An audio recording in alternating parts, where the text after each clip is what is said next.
সম্পর্কে মানসিক টানাপোড়েন নিয়ে একটা গুরুত্বপূর্ণ প্রশ্ন করেছিলাম এভাবে। সোজা প্রশ্ন করি, কেউ যে সম্পর্কে আছে অথচ সেই সম্পর্ক মূলত চাপের কারণে আছে, আবার সেখানে স্বস্তি পাচ্ছে না, এখন করণীয় কি? আমার ক্ষেত্রে হচ্ছে করণীয়, আসলে এরকম মানসিকতায় তারাই ভোগে যারা বুঝতে পারে না যে আসলে তার জন্য কোনটা গুরুত্বপূর্ণ, সম্পর্ক রাখা নাকি না রাখা। তো এমন পরিস্থিতি আসলে চলতে দেওয়া যায় না ভালো থাকার জন্য বা একটা ভারসাম্যপূর্ণ জীবনের জন্য। এরকম ক্ষেত্রে ব্যক্তিগতভাবে মনে করি যে এটা ঠিক করা যে আসলে আমি কি চাই। যদি মনে হয় যে আসলে আমি সম্পর্কটা চাই এবং দীর্ঘমেয়াদে চাই, তাহলে সে ধরনের পদক্ষেপ নেওয়া। আর যদি মনে হয় যে না, আমি দীর্ঘমেয়াদে চাই না, তাহলে সেই ধরনের পদক্ষেপ নেওয়া। যারা বলেন যে আমি পারছি না, আসলে পারছি না বলে কিছু হয় না। মনোযোগ আর কেন চাই, এটা এই দুটোকে যারা গুরুত্ব দেবে আর কি, তারা যে কোনো একটি বেছে নিবে। এই মধ্যপন্থা অবলম্বন করতে গিয়ে আসলে জীবনটা জটিল হয়ে ওঠে আর কি। তো সেক্ষেত্রে আমার কথা হচ্ছে যে যদি সম্পর্ক গুরুত্বপূর্ণ হয় সম্পর্কে থাকা, আর যদি চাপ গুরুত্বপূর্ণ হয় তবে সম্পর্ক থেকে বেরিয়ে এসে সেই চাপটাকে হালকা করা। তো এর জবাবে বলেন, এ ধরনের পরিস্থিতি অত্যন্ত জটিল এবং মানসিকভাবে চ্যালেঞ্জিং হতে পারে।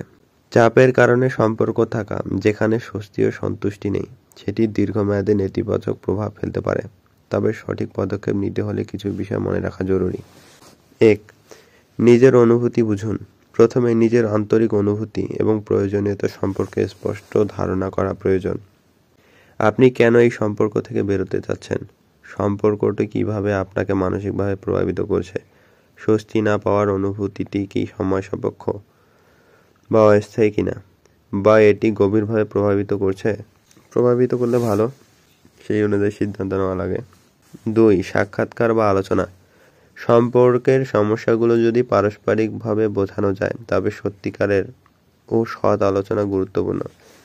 পারস্পরিক শ্রদ্ধা ও সহযোগিতায় আপনি যদি সম্পর্কের ভবিষ্যৎ নিয়ে কথা বলেন তবে এটি সম্পর্কের মান উন্নত করতে সহায়ক হতে পারে।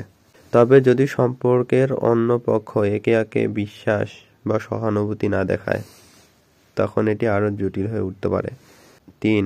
বাইরের চাপ এবং সমাজের প্রত্যাশা। অনেক সময় সম্পর্ক চাপের কারণে থাকে। যদি কোনো সামাজিক প্রত্যাশা, যেমন পরিবারের চাপ, সামাজিক সম্মান ইত্যাদি, এই ক্ষেত্রে ওই চাপের কারণে নিজের মনোভাব এবং অর্থপূর্ণ জীবনের উদ্দেশ্য ক্ষতিগ্রস্ত হতে পারে। মাঝে মাঝে বিকল্প পথ চিন্তা করতে হবে যাতে আপনার নিজস্ব শান্তি ও স্বস্তি প্রাধান্য পায়। 4. স্বাস্থ্যকর সিদ্ধান্ত নেওয়া। যদি সম্পর্কের মধ্যে অন্তর্মুখী সমস্যা এবং ব্যক্তিগত অস্বস্তি থাকে, তবে কখনো কখনো সম্পর্ক থেকে বের হওয়া বা বিশ্রাম নেওয়া আপনার মানসিক ও শারীরিক স্বাস্থ্যের জন্য ভালো হতে পারে। নিজের অনুভূতি এবং শারীরিক ও মানসিক সুস্থতা রক্ষায় বিশ্বাসী সিদ্ধান্ত নেওয়া প্রয়োজন। 5. সময় নেওয়া। যে কেউ যখন এমন পরিস্থিতির মধ্যে থাকে তখন থোড়া সময় নেয়। থোড়া বলতে আসলে হিন্দি কথা কেন জানি বলছে। যে কেউ যখন এমন পরিস্থিতির মধ্যে থাকে তখন একটু সময় নেওয়া এবং মনোযোগ দিয়ে সিদ্ধান্ত নেওয়া জরুরি। এমন সময় সিদ্ধান্ত তাড়াহুড়া করে নেওয়া উপকারী নাও হতে পারে। 6. পেশাদার সহায়তা। যদি সম্পর্কের মধ্যে জটিলতা বা মানসিক চাপ বেশি হয়, তবে মানসিক স্বাস্থ্য বিশেষজ্ঞ বা কাউন্সিলরের সাহায্য নেওয়া খুবই উপকারী হতে পারে। এটি মনের অস্বস্তি এবং সম্পর্কের চাপ মোকাবিলা করতে সাহায্য করতে পারে।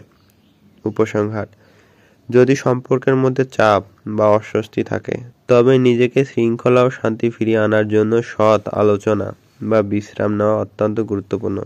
এটি মনে রাখা জরুরি যে সম্পর্ক মানুষের জীবনকে পূর্ণতা দেয়, সেটি হতে হবে ভালোবাসা ও শ্রদ্ধার ভিত্তিতে, না যে চাপের কারণে।